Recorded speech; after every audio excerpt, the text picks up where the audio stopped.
ровно.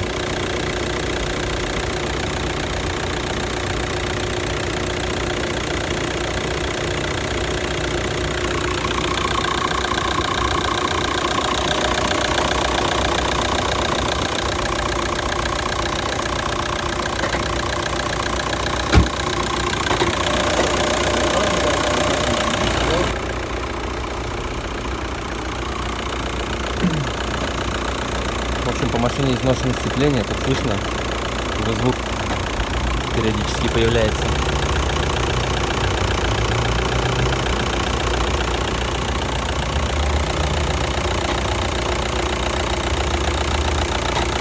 Ну, вот они иногда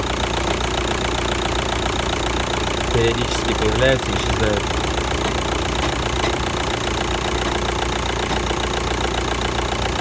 Сцепление надо менять.